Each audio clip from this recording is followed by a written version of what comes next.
नमस्कार बच्चों, मैं Sudha Gupta from Raghu international school. आज हम लेकर आए हैं हिंदी व्याकरण। हिंदी व्याकरण जैसे आपने देखा होगा कक्षा 8 में फर्स्ट, सेकेंड और थर्ड तीनों चैप्टरों में हिंदी व्याकरण दी हुई है, जिसमें सबसे पहले दिया हुआ है हमारे संज्ञा दी हुई है। अब ये संज्ञा के बारे में आप यहाँ जानेंगे। वैसे यहाँ पर जो भी बच्चे देख रहे हैं, जो हमारे पुराने स्टूडेंट हैं, उनको मालूम है संज्ञा क्या है, जो कक्षा 7 में मेरे द्वारा पढ़ाई गई थी। अब जो न्यू स्टूडेंट है वो भी समझ ले हमारे ये इस ग्रामर को कि संज्ञा, जैसे इंग्लिश में आपने जैसे पढ़ी होगी नाउन, नाउन को क्या कहते हैं हम हिंदी में संज्ञा बोलते हैं। अब यहाँ पर संज्ञा क्या है, सबसे पहले हमारा क्वेश्चन है संज्ञा क्या है, संज्ञा किसे कहते हैं। अभी तक किसी को मालूम ही नहीं है संज्ञा है क्या। सब ये सोचते हैं ग्रामर में ये संज्ञा का मतलब होता है एक नाम। आप क्या है, संज्ञा है। मैं क्या हूँ, संज्ञा है। आसपास की ये जो सारी वस्तुएं हैं वो क्या है, संज्ञा। व्यक्ति क्या है, संज्ञा। क्योंकि अगर संज्ञा नहीं दी जाती तो हमारा कोई अस्तित्व ही नहीं रह जाता। फिर हमें को लोग किस नाम से जानते क्या, नहीं जान पाते।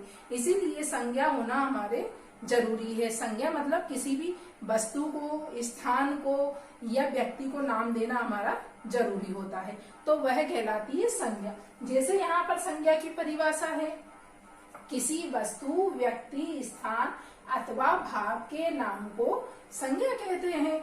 और जैसे पेन, आपने पढ़ा होगा पहले क्लास में, जब भी छोटी बड़ी है 5th, 6th, 7th, 8th में, तब भी जब भी आपने संज्ञा के बारे में पढ़ा होगा।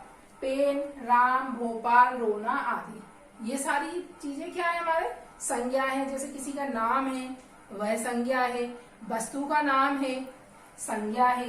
यहाँ पर भाव मतलब जो हमारे अंदर से जो भाव, रोना, हंसना, चलना, घूमना, ये सारी चीजें क्या है, हमारे अंदर के भाव मतलब एक गुण और दशा से होता है, तो वह क्या होती है, हमारी संज्ञा होती है।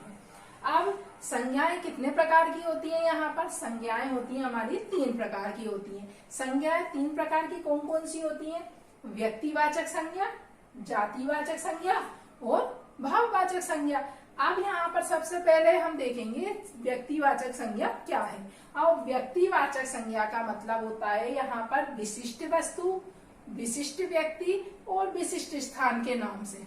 भाई स्थान तो सारे हैं, अब स्थान है तो स्थान का कोई नाम तो होना चाहिए ना, कोई विशिष्ट नाम होगा। जैसे भोपाल है, गुना है, ग्वालियर है, विदिशा है, ये सारे क्या आते हैं, हमारे विशिष्ट नाम, इनका एक नाम है। हिमालय है, हिमालय क्या है, संज्ञा है कि नहीं है, आप बताइए संज्ञा है कि नहीं है, क्योंकि वो हिमालय है।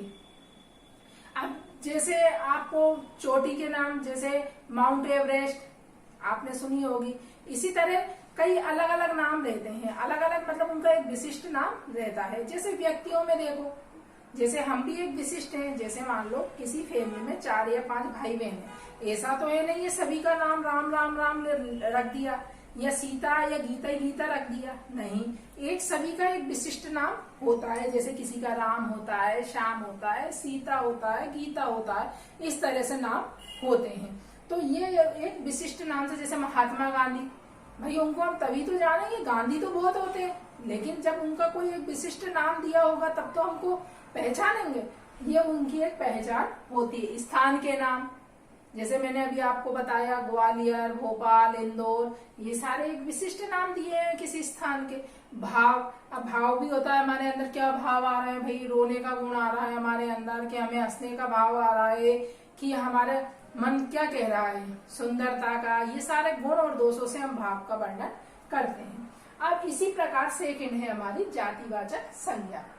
अब जातिवाचक संज्ञा क्या है, अब आप क्या सोचोगे यहाँ पर, जाति मतलब समाज, नहीं। जैसे आपने सोचा नहीं शर्मा, अग्रवाल या कुछ अलग अलग, तो वो जाति, यहाँ वो उस जाति के बारे में यहाँ पर बात नहीं की जा रही है।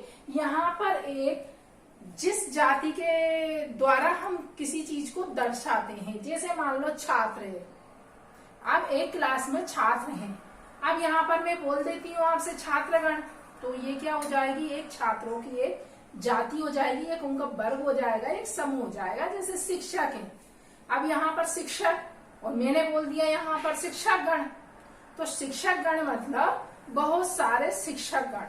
तो यहाँ पर जाति का मतलब होता है संपूर्ण जाति का बोध होना। संपूर्ण जाति मतलब जैसे हमने बोला बकरी, अब आप बोलोगे कि ये बकरी व्यक्तिवाचक संज्ञा है कि जातिवाचक संज्ञा है। अब आप बताइए बकरी व्यक्तिवाचक संज्ञा है कि जातिवाचक संज्ञा है। मैं आपसे पूछना चाहती हूँ, बकरी जातिवाचक संज्ञा है। क्यों है जातिवाचक संज्ञा? क्योंकि बकरियां तो बहुत सारी होती हैं। अब हमने अगर ये बोल दिया सफेद बकरी, या बकरियों के भी नाम दे देते हैं बहुत से, सफेद जैसे कोई अलग अलग प्रजाति की बकरियां होती हैं उस तरह से, तो बकरियां क्या हो जाएंगी यहाँ पर जातिवाचक संज्ञा में आएंगी। जैसे हमने बोल दिया बंदर, या कुछ भी किसी भी तरह, जैसे हमने बोल दिया पेन।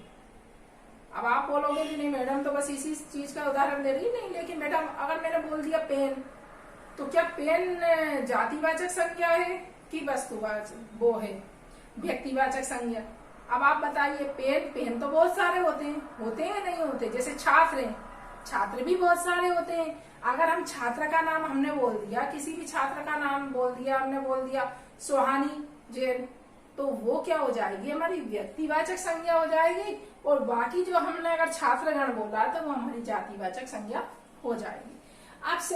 अब इसी जो जातिवाचक संज्ञा है, इसी के दो रूप होते हैं, एक होती है द्रव्यवाचक और एक होती है समुदायवाचक। अब द्रव्यवाचक संज्ञा में आते हैं जो हमारे धातु और पदार्थ होते हैं, वो हमारे द्रव्यवाचक संज्ञा में आते हैं। अब जैसे तावा, सोना, ये सारे हमारे द्रव्यवाचक संज्ञा में आएंगे, और बाकी जो पदार्थ रहते हैं हमारे तेल, घी, बाकी ये सारे हमारे किस में आएंगे?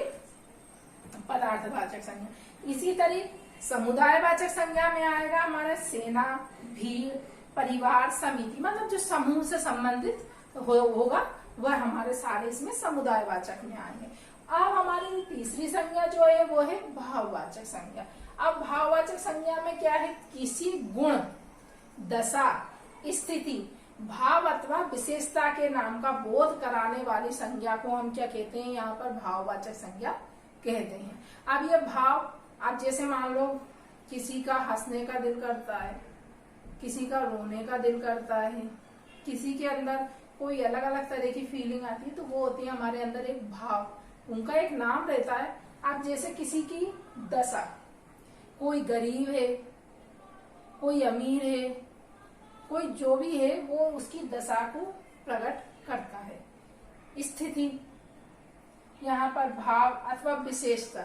अब जैसे मान लो हमने यहाँ पर बोला कि विशेषता मतलब सुंदरता। विशेषता होता है विशेषता का कि वह बहुत सुंदर लड़की है, वह बहुत सुंदर लड़की है, उसके अंदर सुंदरता है, मधुरता है। अब जैसे मान लो किसी स्थिति का, अब यहाँ पर जैसे चौड़ाई, लंबाई, ये सब क्या है? ये सब भाववाचक संज्ञा में आएंगे। तो इस तरह यहाँ पर हमने देखा, हमने यह संज्ञा को पढ़ा जो आपके कक्षा 8 में दी गई है। तो मैं ये जानती हूँ आपके अभी एग्जाम होने वाले हैं, तो आप इसका अच्छी तरह से रिवीजन करें। और यहाँ पर मैंने आज संज्ञा के बारे में बताया है। अगर आपको किसी भी तरह की कोई भी परेशानी इसमें हो तो आप मुझसे पूछिए और आप इसका अध्ययन करिए। जैसे हमने कक्षा 7 में पढ़ा है, उसको वो कॉपियां भी आपके पास रखी हुई होंगी अभी तो उनमें आप देखिए। जय हिंद।